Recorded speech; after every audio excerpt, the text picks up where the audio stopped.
유난히 무덥고 비도 많았던 지난 여름이었는데 8월이 다 보내고 이제 바람도 좀 달라진 느낌을 갖게 하는 9월의 첫날입니다.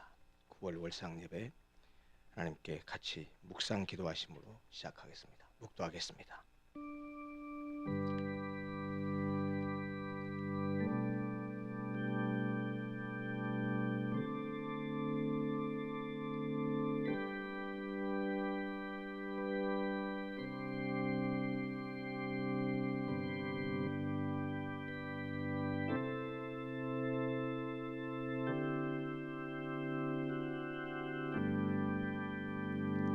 하나님 아버지 감사합니다.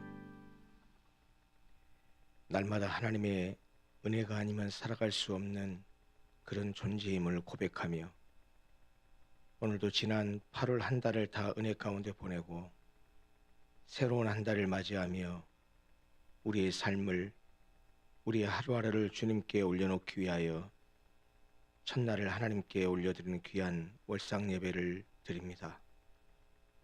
오늘도 이 예배를 통하여 마음을 새롭게 하여 주시고 하루하루 주님을 의지하고 살아가고자 하는 마음을 주실 뿐만 아니고 한 달의 삶을 살아갈 때 하나님의 은혜를 구하고 하나님의 도움을 구하고 하나님의 위로를 구하고 하나님의 능력을 구하는 복된 은혜의 시간이 되게 하여 주옵소서. 믿음으로 주 앞에 나아갑니다. 오늘도 우리에게 은혜를 베풀어 주시기를 소원하옵고 예수 그리스도 이름으로 기원합니다. 아멘. 사도신경으로 우리 신앙을 함께 고백하겠습니다. 나는 전능하신 아버지 하나님, 천지의 창조주를 믿습니다. 나는 그의 유일하신 아들 우리 주 예수 그리스도를 믿습니다. 그는 성령으로 잉태되어 동정녀 마리아에게서 나시고 본디오 빌라도에게 고난을 받아 십자가에 못 박혀 죽으시고 장사된 지 사흘 만에 죽은 자 가운데서 다시 살아나셨으며 하늘에 오르시어 전능하신 아버지 하나님 우편에 앉아 계시다가 거기로부터 살아있는 자와 죽은 자를 심판하러 오십니다. 나는 성령을 믿으며 거룩한 공교회와 성도의 교제와 죄를 용서받는 것과 몸의 부활과 영생을 믿습니다. 아멘. 찬송하겠습니다. 388장입니다.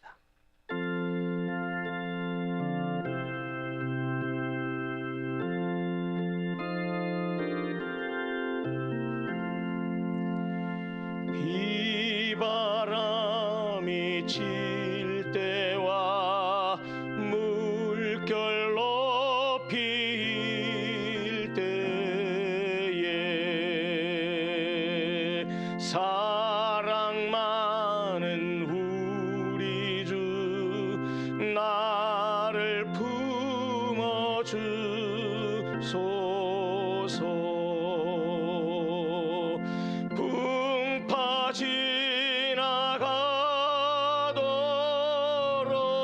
지나가도록 나를 숨겨 주시고 안식 얻는 곳으로 주여 인도하소서.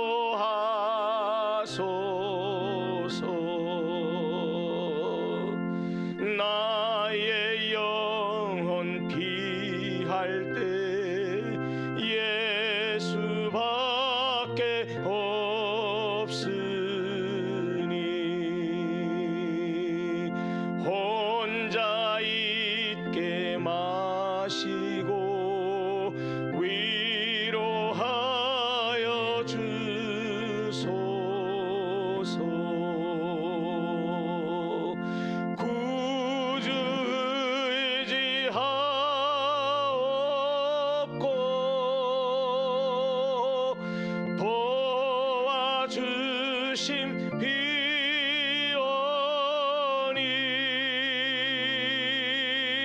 할 수 없는 죄인을 주여 보호하소서.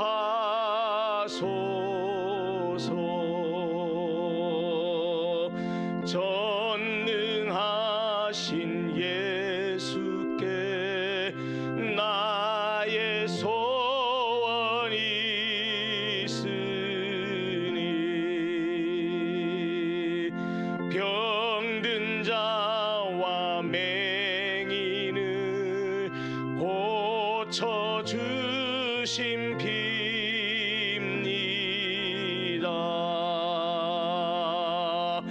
나에게는 죄악이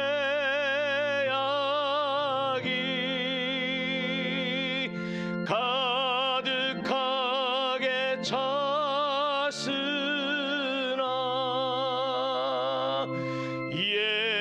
예수께는 진리와 은혜 충만하도다.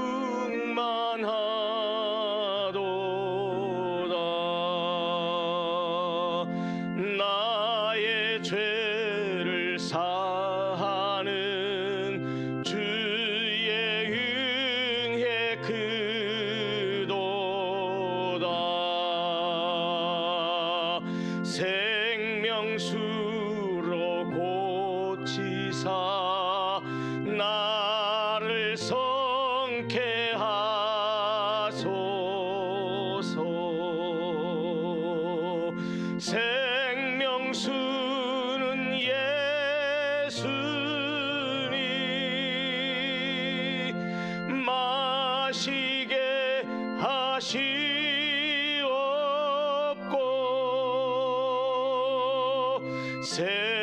샘물처럼 내 맘에 솟아나게 하소서.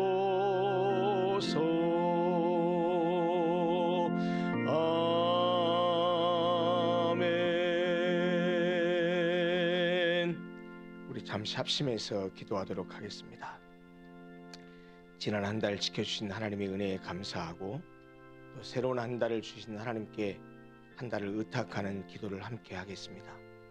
특별히 오늘 말씀을 통하여 위로의 하나님을 만나게 하시고 그 위로의 하나님께 의지하게 하시고 하나님을 바라볼 수 있는 은혜를 달라고, 그리고 한 달 동안 우리 교회에 우리의 삶 가운데 우리 가정 가운데 하나님께서 함께 해주셔서 이번 9월도 하나님 은혜 가운데 보낼 수 있도록 해달라고 우리 한 1, 2분 정도 조용히 잠시 하나님께 함께 기도하도록 하겠습니다. 하나님 아버지 감사합니다. 무더웠던 지난 8월, 비도비도 힘들고 있던 지난 한 달을 그래도 하나님 은혜 가운데 지나게 하시고 모든 것이 하나님 은혜였습니다 라고 고백할 수 있게 하시니 감사합니다. 하루하루 하나님의 은혜 없이 살아갈 수 없는 저희들, 또 새로운 9월을 시작하면서 하나님께 믿음으로 나아갑니다. 또한 하나님께 믿음으로 의탁합니다. 9월 한 달도 이제 찬바람이 불어오고 계절의 변화를 실감할 터인데 만물이 무르고 이물이 꺼가는 9월 한 달을 하루하루 보내면서 우리의 삶 가운데 주께서 늘 함께 해주셔서 우리의 가정이, 우리의 교회가, 사랑하는 성도들의 모든 삶이 하나님의 은혜 가운데 진행할 수 있도록 도와주시기를 원합니다. 특별히 건강이 약한 성도들 건강을 붙들어 주시고, 사업을 하며 하나님의 도우심을 구하는 사랑하는 성도들 주께서 전능하신 손길을 펼쳐주시사 모든 일 가운데 계획 가운데 하나님이 간섭해 주셔서 순적하고 선탄한 은혜를 허락하여 주시고, 우리 교회에도 모든 성도들에게도 하나님 함께 해주셔서 하나님의 도우심과 하나님의 자비와 하나님의 긍휼이 우리 모든 성도들의 삶 가운데 넘치게 하여 주시옵소서. 악하고 험한 세상을 살아가면서 때로는 힘들고 어려운 일을 많이 당합니다. 그럴 때마다 우리의 힘이 되시는 하나님, 우리와 함께 하시는 하나님, 우리의 모든 것을 아시는 하나님, 그 위로의 하나님을 바라볼 수 있도록 하여 주시고, 그 하나님으로 인하여 넘어졌던 무릎을 다시 세우게 하시고 힘없는 무릎을 다시 세워지게 해주셔서 하나님의 은혜로 하나님 능력으로 늘 함께하는 복된 하루하루가 되어갈 수 있도록 주님 역사하여 주옵소서. 주께서 함께 하시기를 간절히 소원합니다. 오늘도 말씀을 통하여 위로의 하나님을 만나게 하시고 또 우리 모든 성도들이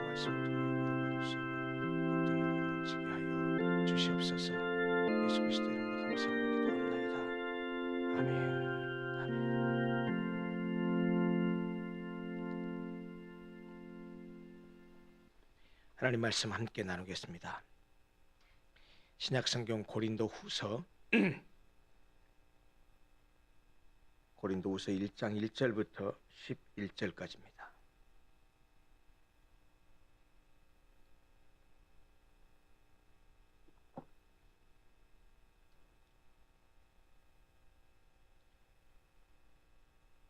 신약성경 286페이지 고린도후서 1장 1절부터 11절입니다. 같이 천천히 읽어가겠습니다. 함께 읽습니다.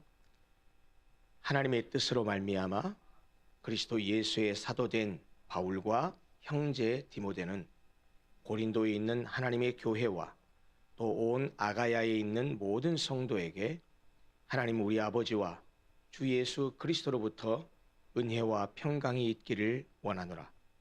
찬송하리로다. 그는 우리 주 예수 그리스도의 하나님이시요 자비의 아버지시요 모든 위로의 하나님이시며 우리의 모든 환난 중에서 우리를 위로하사 우리로 하여금 하나님께 받는 위로로서 모든 환난 중에 있는 자들을 능히 위로하게 하시는 이시로다. 그리스도의 고난이 우리에게 넘친 것 같이 우리가 받는 위로도 그리스도로 말미암아 넘치는도다. 우리가 환난 당하는 것도 너희가 위로와 구원을 받게 하려는 것이요 우리가 위로를 받는 것도 너희가 위로를 받게 하려는 것이니 이 위로가 너희 속에 역사하여 우리가 받는 것 같은 고난을 너희도 견디게 하느니라. 너희를 위한 우리의 소망이 견고함은 너희가 고난에 참여하는 자가 된 것 같이 위로에도 그러한 줄을 알미라. 형제들아, 우리가 아시아에서 당한 환난을 너희가 모르기를 원하지 아니하노니 힘에 겹도록 심한 고난을 당하여 살 소망까지 끊어지고 우리는 우리 자신이 사형 선고를 받은 줄 알았으니 이는 우리로 자기를 의지하지 말고 오직 죽은 자를 다시 살리시는 하나님만 의지하게 하심이라. 그가 이같이 큰 사망에서 우리를 건지셨고 또 건지실 것이며 이후에도 건지시기를 그에게 바라노라. 너희도 우리를 위하여 간구함으로 도우라. 이는 우리가 많은 사람의 기도로 얻은 은사로 말미암아 많은 사람이 우리를 위하여 감사하게 하려 함이라. 아멘. 오늘은 함께 읽은 말씀을 중심으로 해서 위로의 하나님에 대해서 함께 묵상하면서 은혜를 나누려고 합니다. 참 올해 여름은 다른 해에 비해서 진짜 무더웠던 것 같습니다. 날만 더웠던 것이 아니고 비도 많이 왔고 이로 인해서 많은 어려움과 피해도 많이 보았던 지난 여름이었던 것 같은데 세월은 여전히 비껴갈 수 없어서 벌써 8월이 다 지나고 이제 9월 첫날을 맞이했습니다. 아직도 어제도 날씨가 30도가 넘었던 것 같은데 그래도 예전에 폭염이 찌던 때와는 아침 저녁으로 바람도 좀 달라진 것 같고요. 밤에 잘 때 창문을 열면 그 선선한 바람이 들어오는 계절의 변화를 느끼게 합니다. 지난 한 달도 하나님께서 우리 가운데 함께 하셨는데 새롭게 계절도 변하고 또 마무리 익어가는 가을의 문을 여는 9월 한 달도 우리의 삶 가운데 주께서 함께 해주셔서 그 은혜가 우리 모든 성도들의 삶에 그리고 우리 교회에 넘치게 되기를 간절히 소원합니다. 함께 읽은 이 고린도 후서 1장 1절부터 11절은 바울이 고린도 교회에 보낸 두 번째 편지의 머릿말 서두 부분입니다. 물론 역사적으로 보면 성경의 이 사도행전이나 다른 바울 서신의 내용들을 보면 바울이 고린도 교회에 보낸 편지는 4권인 것 같아요. 4차례 보낸 것 같아요. 그런데 성경 중에는 이 2개의 편지가 실려 있습니다. 다른 성경 구절을 보다 보면 이 고린도 전서와 고린도 후서 외에도 2번의 편지를 더 보낸 것 같기는 합니다. 그런데 성경에는 고린도 전서와 고린도 후서 2권의 편지가 정경으로 올라와 있습니다. 첫 번째 편지에서는 고린도 교회의 여러 가지 문제점들에 대한 신앙적인 답변을 바울이 제시해 줍니다. 잘 아시다시피 고린도 교회는 분파들이 있었죠. 나는 베드로파다, 나는 바울파다, 나는 이 사람파다, 나는 예수파다 그러면서 교회가 파벌이 심했었고 또 교회 안에 그런 분쟁뿐만 아니고 우상 제물을 먹어도 되느냐 먹으면 안 되느냐의 문제, 또 교회 안에 음행의 문제, 또 교회 안에 여러 가지 은사들의 문제로 인해서 여러 가지 분쟁들이 있었습니다. 사실 오늘날에도 교회가 늘 은혜만 있고 늘 하나만 되어 있는 것은 아니죠. 늘 교회는 이러저런 분쟁도 있고 다툼도 있고 어려움도 있고 교회가 깨지기도 하고 이런 것들이 오늘날에만 있는 것이 아니고 우리가 초대교회를 생각하면 그 초대교회는 그런 분쟁도 없고 항상 은혜만 넘치고 좋은 일만 있었을 줄 알지만 실제로 성경을 보다 보면 신약 성경의 거의 모든 내용들이 그 서신서잖아요. 앞에 마태마가 누가복음의 복음서를 제외하고 그리고 사도행전 역사서를 제외하고 맨 마지막에 있는 요한계시록 그 묵시록을 제외하고 나면 나머지는 전부 다 서신서입니다. 서신서들은 전부 다 수신자들이 있지 않습니까? 고린도 전후서는 고린도 교회에 보낸 편지죠. 그러니까 고린도 전서만 읽어봐도 고린도 교회가 얼마나 문제가 많은 교회였는지를 알 수가 있습니다. 그렇게 해서 고린도 전서는 그런 여러 가지 문제들에 대해서 바울이 신앙적인 답변을 제시해 줬는데, 그러고 나서 두 번째 이 고린도 후서를 쓰게 된 배경은 전혀 다른 차원이었습니다. 물론 고린도 교회는 바울이 개척한 것으로 알려져 있습니다. 바울이 방문하기도 했습니다. 그래서 그들에게 신앙적인 교훈도 주고 돌아왔는데, 그런데 한참 얼마 지나지 않아서 이 고린도 교회에 유대교적 사상을 가지고 있는, 율법적 사상을 가지고 있는 사람들이 교회 안에 들어오고 소위 거짓 선생들이 들어와서 바울이 가르친 복음들을 무시해버리고 바울을 아주 못된 사람으로 그렇게 몰아가기 시작했습니다. 사실 교회뿐만 아니고 사람들이 모여있는 것은 말이 참 무섭습니다. 우리가 지금 우리나라 사실에서도 알고 있지만 사실 유튜브를 통해서 많이 전파되는 거짓 뉴스들, 그 다음에 거짓 정보들, 거기에 한번 빠지기 시작하면 헤어나지를 못하죠. 유튜브를 보는 건 좋습니다. 근데 여러분 아시다시피 유튜브를 누구든지 시청을 하게 되면 내가 어느 키워드를 검색을 했거나 내가 어느 컨텐츠를 봤으면 그 컨텐츠와 연관되는 것들이 내가 유튜브를 켜면 자동적으로 켜집니다.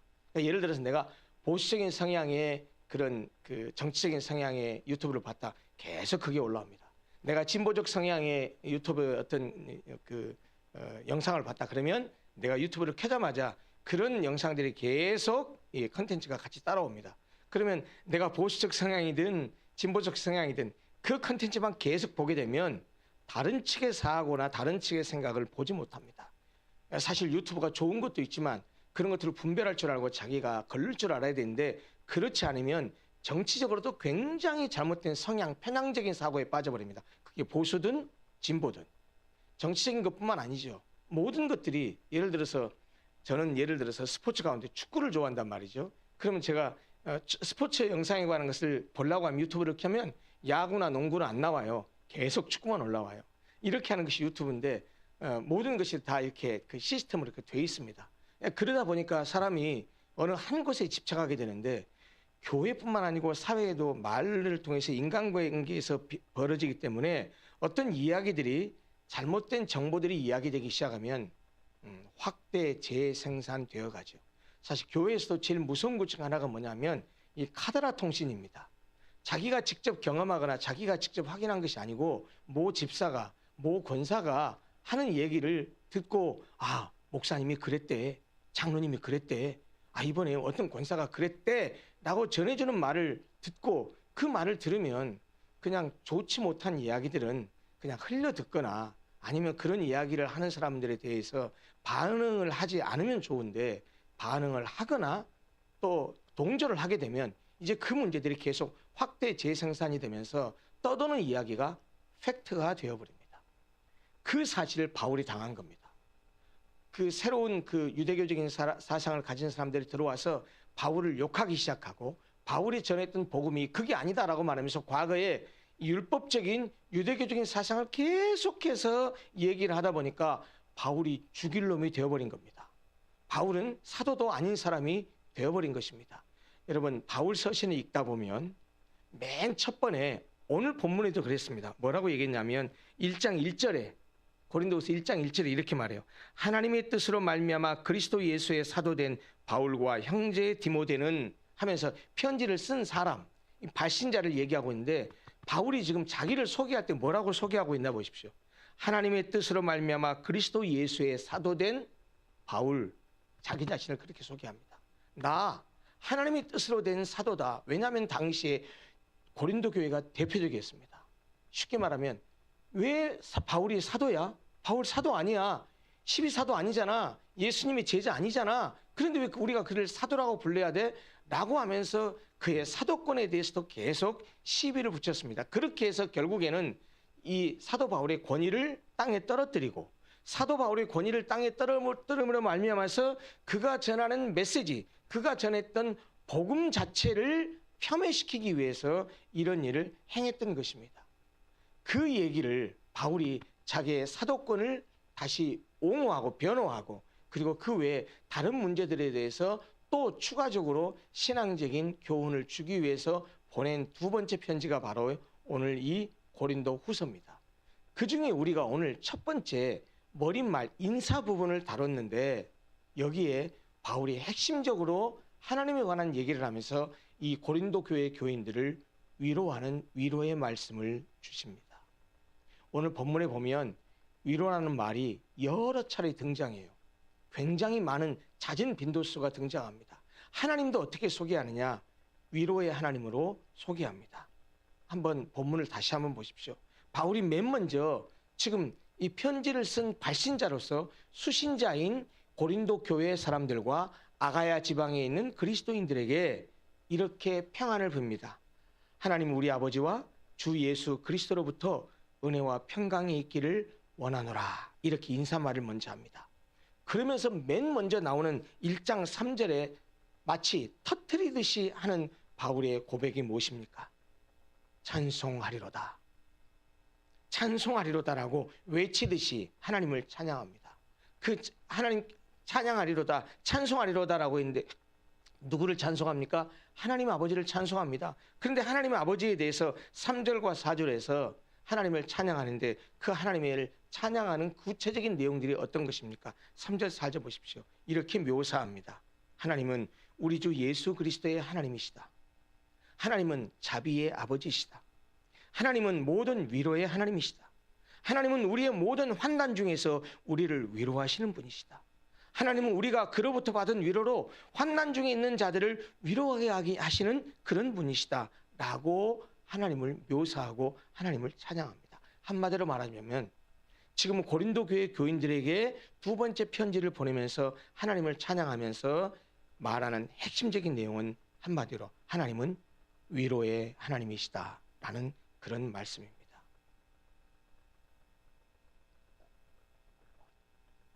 참 세상 살기 힘들죠. 지난 한 달도 8월 달도 사시면서 참 힘든 삶을 살았으리라고 생각합니다. 여기 앉아 계신 분 어느 누구도, 그리고 믿음이 있다고 하는 어느 사람도 하루하루 살아가면서 한 해 한 해 살아가면서 아무 어려움 없이 모든 문제가 평탄하고 순탄하게 내가 원하고 바라는 대로 그 모든 일이 이루어지면서 늘 희희낙낙하고 해피하면서 살아가는 사람은 아마 한 사람도 없을 것입니다. 저도 지난 한 달 그랬습니다. 어렵고 힘든 것도 있었고, 물론 어렵고 힘든 일만 있었냐? 그렇지 않습니다. 즐겁고 행복한 일, 보람이 있었던 일도 있었습니다. 그런데 이런 악하고 험한 세상을 살아가다 보면 누구나 힘든 일, 어려운 일, 내가 할 수 없는 불가능한 일, 심지어 억울하고 원통한 일까지 당하기도 합니다. 애매한 일을 당하기도 합니다. 수많은 고난과 고통을 경험합니다. 어디다 말도 못하고 하소연도 못하는 그런 일도 있습니다. 가정에서도 직장에서도 어떤 일로 기뻐하면 또 어떤 일로는 너무 아프고 힘들게 합니다. 자식으로 얘기하자면 어느 영상을 보니까 어느 그 대중 강연하는 강사가 그런 말 하더라고요. 여러분 40, 50대 때 얼마나 인생을 살기가 어렵습니까? 라고 얘기하면서 큰아들이 서울대 가면 막내 아들 오토바이 타죠? 이런 얘기를 하더라고요. 무슨 얘기인지 못 알아들으세요? 큰아들은 공부 열심히 해서 서울대 가면 막내놈은 오토바이 타고 다니면서 사고 치고 다닌다는 것이죠. 그러니까 이런 일이 있어서 즐겁고 행복하면 또 저런 일은 힘들고 어려운 일이 우리 일상 가운데 항상 일어난다는 일이죠. 누구나 세상 어느 누구도 늘 기뻐하고 즐거워할 수만은 없다는 이야기입니다. 말할 수 없는, 말하지 못하는 고난과 고통을 가지고 살아갑니다. 모든 사람이 다 예외가 없습니다. 마음속에 크고 작은 상처들을 다 가지고 살아갑니다. 바울은 바로 이런 삶을 살아가고 있는 우리에게 위로의 하나님을 기억하라고 말씀합니다. 여러분, 왜 바울이 그 고난을 당하고 있는, 그리고 어려움을 당하고 있는, 복음적으로도 그리고 교회적으로도 굉장히 고난과 환난과 고통을 당하고 있는 고린도 교회 교인들에게 두 번째 편지를 하면서 위로의 하나님을 기억하라고 말했을까요? 또 어떤 점에서 위로의 하나님을 기억하라고 할까요? 하나님이 어떤 분이십니까? 하나님은 우리를 위해서 당신의 하나밖에 없는 아들 예수 그리스도를 내어주신 분입니다. 그리고 우리를 자녀 삼아 주셨습니다. 우리로 하여금 하나님을 아버지라고 부르게 하셨습니다. 우리가 힘들고 어려운 일을 만나서 아파할 때 누가 제일 힘들어 하실까요? 여러분, 우리가 자식을 기를 때 그런 걸 많이 경험하잖아요. 자식이 아프면 참 내가 대신 아파줄 수도 없고, 자식이 아프고 힘들어하면 참 부모로서 어떻게 할 수가 없습니다. 아마 하나님도, 우리를 자녀 삼아 주신 하나님도 우리가 인생을 살아가면서 이런 일도 어려워하고 저런 일도 힘들어할 때, 우리가 고난과 고통을 당할 때 그걸 바라보면서 가장 아파하시는 분이 아마 하나님이시지 않겠습니까? 왜 우리가 그런 하나님을 우리가 아버지라고 부르면서 그 하나님으로 인해서 위로를 받을 수 있습니까? 우리가 신음소리만 내도 우리의 고통과 아픔을 아시는 분이 바로 하나님이시기 때문입니다. 속에 있는 응어리를 다 쏟아내지 못하고, 가끔 여러분 기도할 때 어떻게 기도하십니까? 어떨 때 자기의 속에 있는 얘기를 막 하나님께 쏟아내면서 하나님께 울부짖기도 하고 하나님께 통곡하기도 하지만, 어떨 때는요, 울부짖을 수 있는 그 아픔과 고통이 너무 커서 그냥 울부짖음도 나오지 않고 그냥 아버지, 하나님 하고 부르기도 하면서 그냥 통곡하기도 합니다. 어떨 때는 뭘 설명을 해야 되는데, 말하고 싶은데 다 말할 수 없어서 그저 하나님께, 하나님 내 아픔과 고통을 아시지요? 하나님 지금 내 형편을 아시죠? 라고 그냥 그렇게 고통스럽게 우리가 쏟아내기만 해도 우리 마음 가운데 어떤 위로의 하나님이 다가옵니까? 하나님 아시지요? 아버지, 하나님하고 부르기만 해도, 그래 아들아 딸아, 내가 네 고통을 내가 안다, 네가 어떤 아픔을 겪고 있는지 내가 안다라고 우리를 위로해 주시는 분이 바로 하나님이시기 때문입니다. 그렇기 때문에 고난과 고통 속에 있을 때 우리를 위로하시는 하나님을 기억하라고 그렇게 바울이 지금 우리에게 권면하고 있습니다. 아마 바울이 말이죠, 자기는 고난과 고통을 전혀 당하지 않으면서 고난과 고통을 당하는 사람에게 그래도 위로의 하나님을 기억하고 위로받아 라고 한다고 한다면 그냥 추상적인 말로 들렸을지 모르지만, 바울은 오늘 본문에서 뭐라고 얘기하냐, 자신이 당하는 고난과 고통을 간증하듯이 얘기합니다. 그리고 그 속에서 자기가 얼마나 하나님으로부터 큰 위로를 받았는지, 그렇기 때문에 내가 너희들에게 위로의 하나님을 기억하라고 얘기한다라고 하는 그런 간증 섞여서 이야기를 합니다. 바울은 자신의 일행이 복음을 전하고 다니면서 소아시아 지역에서 복음 전파 사역을 하는 동안에 감당할 수 없을 정도로 심한 고생을 당했다라고 회상합니다. 심지어 바울이 어떻게 고백하느냐, 살 소망까지 끊어질 정도였다고 말합니다. 살 소망까지 끊어졌다는 말이 무슨 말입니까? 죽음의 문턱 앞에 있다는 얘기죠. 그래서 바울이 본문에 보면 뭐라고 얘기냐면, 자기가 스스로 마음에 사형 선고를 내려야 했다고 말하고 있습니다. 무슨 말입니까? 이제 인생 끝났구나, 나 죽었구나 라고 하는 그런 고난과 고통까지 경험하는 순간까지 갔다라고 말합니다. 그런데 바울은 자기가 당한 그 고난을요, 신앙적으로 이렇게 해석하면서 우리에게도 고난과 고통을 당하면 그렇게 받아들이면서 위로의 하나님을 바라보라고 우리에게 권면합니다. 바울이 자기가 당한 고난과 고통을 어떻게 신앙적으로 해석했습니까? 제가 여러 번 말씀드리지만 신앙은 팩트의 문제가 아닙니다. 우리가 당하는 모든 문제들을 성경이라고 하는 안경을 끼고, 하나님이라고 하는 안경을 끼고 그 안경으로 세상을 바라보고 그 안경으로 해석하는 그것이 신앙입니다. 그것이 믿음입니다. 바울은 그가 죽음 앞에 이르렀던 그 고난과 고통을 당하면서 그 고난과 고통을 어떻게 해석했다고 고백하고 있습니까? 자신이 당한 고난은 하나님께서, 바울아 네가 네 자신을 의지하면 안 돼. 네가 이렇게 죽음이까지 이르렀잖아. 죽음 앞에까지 갔잖아. 너는 네 자신을 의지할 만한 존재가 아니야. 나를 의지해야 돼. 내가 어떤 존재야? 죽은 자를 살리기까지 한 하나님이잖아. 나를 의지해야 돼. 라고 하는 것을 깨닫게 하기 위해서, 그리고 그 하나님을 의지하게 하기 위해서 죽음 앞에까지 몰아갔다라고 바울은 자기의 고난과 고통을 해석합니다. 그뿐만이 아니에요. 그 해석에서 그치는 것이 아니고 그 해석의 틀로 인생을 바라보고 그 해석의 틀로 자기가 앞으로 당하게 될 고난과 고통까지도 그 프레임으로 이해하고 받아들입니다. 오늘 본문에 보시겠습니까? 우리가 주의해서 볼 말씀이 있는데요. 10절 보십시오. 먼저 9절에서 이렇게 해석했습니다. 9절 먼저 볼까요? 우리는 우리 자신이 사형 선고를 받은 줄 알았으니, 자, 그렇게까지 그 죽음 앞에까지 갔는데 이는, 자, 이 해석한 자기의 신앙적인 해석을 말합니다. 우리로 자기를 의지하지 말고 오직 죽은 자를 다시 살리시는 하나님만 의지하게 하심이라. 그렇게 하기 위해서 죽음 앞에까지 가겠다는 얘기입니다. 그러고 나서요, 10절. 이 신앙적인 프레임으로 자기의 모든 인생을 바라봅니다. 그가 이같이 큰 사망에서 우리를 뭐 하셨고? 건지셨고. 이건 과거형입니다. 과거에도 그랬다는 거예요. 또 지금 있는 고난과 고통의 문제도 건지실 것이고, 이후에도 미래에 있을 고난과 고통에서도 우리를 건질 것이다. 어떤 고난과 고통? 죽음 앞에 이르기까지 가는 그런 고난과 고통에서도 하나님이 그렇게 해 주실 것이다라고 그렇게 고백하고 있습니다. 바울은 본문에서요, 고난과 고통 속에서 위로의 하나님을 경험한 사람들이 갖게 되는 큰 유익을 한 가지 더 말하고 있습니다. 뭐냐면 하나님은 이렇게 하시는 분이래요. 앞에 하나님을 소개할 때 찬송하리로다 라고 하고 나서 보면 4절에 이렇게 말하고 있습니다. 우리의 모든 환난 중에서 우리를 위로하사 우리로 하여금 하나님께 받는 위로로서 모든 환난 중에 있는 자들을 능히 위로하게 하시는 이시로다. 무슨 말이죠? 하나님은 우리가 고난 중에 있을 때 우리를 위로해 주셔서 내가 위로를 받게 하신 다음에 위로받은 나로 하여금 다른 고난 가운데 있는 사람들에게 내가 위로받은 내가 그 하나님의 위로로 그를 위로할 수 있게 해주신 분이라는 얘기예요. 이런 걸 보면 우리가 때때로 고난과 고통을 당하지만 그 가운데서 고난과 고통을 당하면서 위로의 하나님을 경험하고 체험한 우리가 오히려 더 큰 유익이 있다는 사실을 우리에게 가르쳐 줍니다. 여러분, 가난해 보지 않은 사람이 어떻게 가난한 사람을 이해할 수 있겠습니까? 실패해 보지 않은 사람이 어떻게 실패한 사람을 이해할 수 있겠습니까? 병으로 고통을 겪어보지 않은 사람이 어떻게 병든 사람을, 그 고통을 이해할 수 있겠습니까? 환난을 당해본 사람이, 고난과 고통 가운데 있어본 사람이 환난 당하는 다른 사람을 진정으로 위로할 수 있습니다.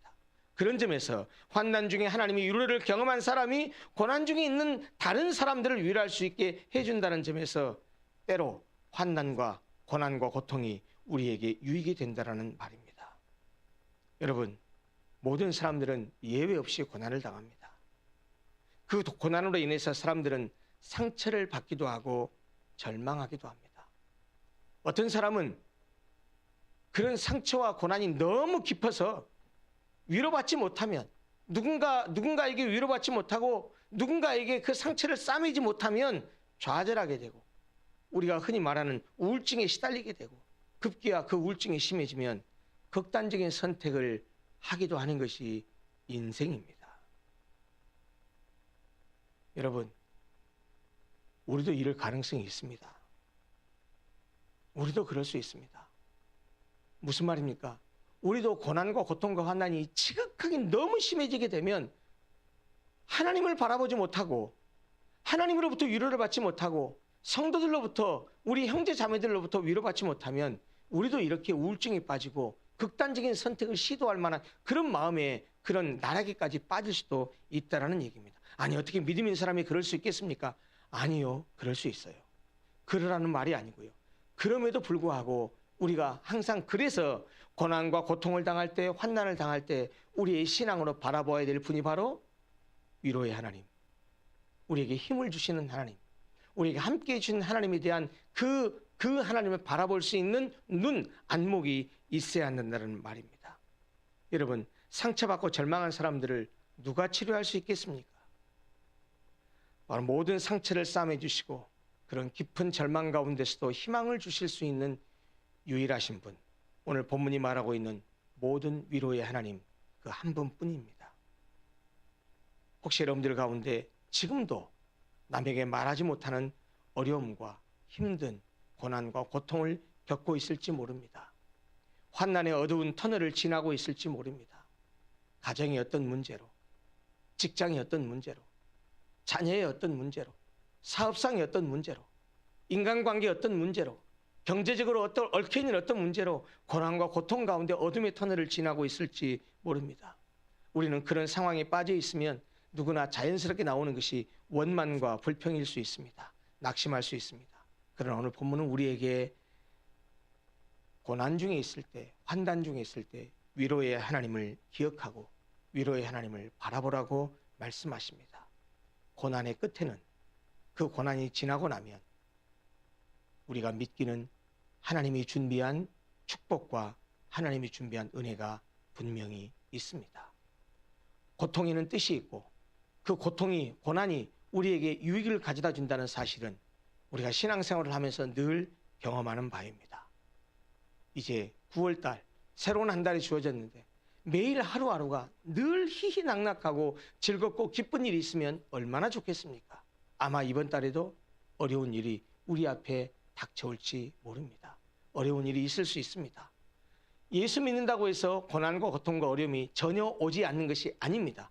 똑같이 우리에게 엄습해 온다 할지라도 사도 바울이 그러했듯이 그 고난과 고통과 어려움을 어떻게 신앙의 눈으로 해석하고 어떻게 성경의 안목으로 하나님이라고 하는 이 안경을 끼고서 그것을 바라보고 이해하고 해석해서 믿음으로 그것을 극복하고 나가느냐가 우리 신앙인들의 해야 될 자세와 태도입니다. 오늘 9월 첫날을 맞이하면서 하나님, 하루하루 하나님이 이끄시고 인도하셔서 기쁘고 즐거운 일이 늘 우리의 삶 가운데 있기를 원합니다. 그러나 혹여 고난과 고통이 내 앞에 닥쳐올지라도, 환난이 내 앞을 엄습해 온다 할지라도 그 어려움 속에서 낙심하거나 절망하지 말게 하시고 늘 우리를 위로하시는 하나님, 우리에게 소망을 주시는 하나님, 그 위로의 하나님을 바라볼 수 있게 하시고 그 하나님으로 인하여서 고난 끝에 있는, 고난을 통과하고 난 다음에 하나님의 은혜와 축복을 기대하고 바랄 수 있는 믿음으로 9월 한 달을 살아가게 해주십시오 라고 기도하는 복된 오늘 하루가 되었으면 좋겠습니다. 기도하겠습니다.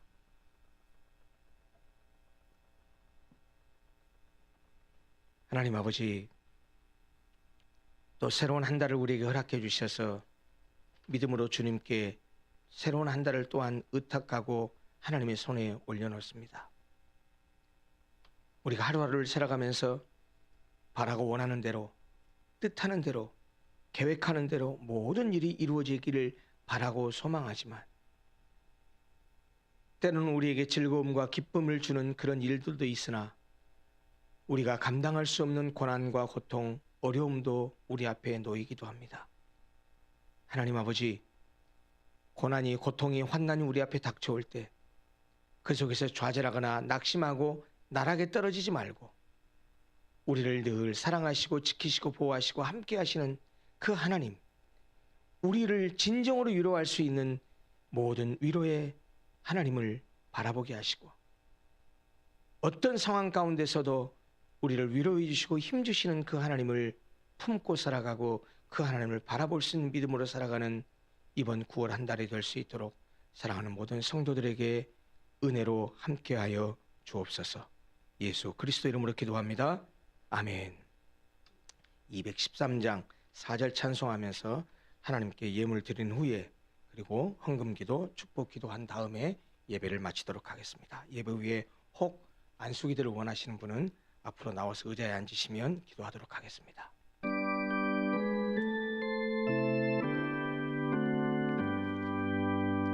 나의 보화 드리니 주여 받아 주셔서 나라 위하여 주 뜻대로 쓰소서. 아멘. 하나님 아버지, 새로운 9월 한 달을 시작하면서 지난 한 달도 함께 하신 하나님의 은혜에 감사하고 또 주어진 한 달을 하나님의 손에 올려놓으며 믿음으로 하나님께 예물을 드립니다. 이 예물 가운데 함께 담은 감사의 마음, 또 하나님께 소원하고 바라는 기도의 제목 하나님이 받으시고 사랑하는 성도들의 감사에 대해서 흡족히 여기사, 또 하나님께 간구하는 기도의 제목을 기쁘게 여기사, 또 새로운 한 달 하루하루 살아가는 삶 가운데 주께서 은혜와 복으로 채워 주시옵소서. 무엇보다 9월 한 달은 기도하는 제목대로 응답받는 형통의 은혜가 넘치게 하시고, 가정에, 그리고 자녀들의, 사업에, 특별히 건강에 하나님께서 함께 해주셔서 늘 하나님을 기쁘시게 할 뿐만 아니고 우리의 삶도 하나님으로 인하여 기쁨을 누리고 살아가는 복된 9월이 되게 하여 주옵소서. 사랑하는 우리 모든 성도들과 교회 공동체에 하나님께서 함께 해주셔서 이번 한 달도 은혜가 넘치는 한 달, 기쁨이 넘치는 한 달, 사랑이 넘치고 은혜가 넘치는 복된 9월이 될 수 있도록 하나님 우리에게 모든 은혜를 더하여 주시고 함께하여 주옵소서. 예수 그리스도 이름으로 축복하며 기도하옵나이다. 아멘. 축도하고 예배 마치겠습니다.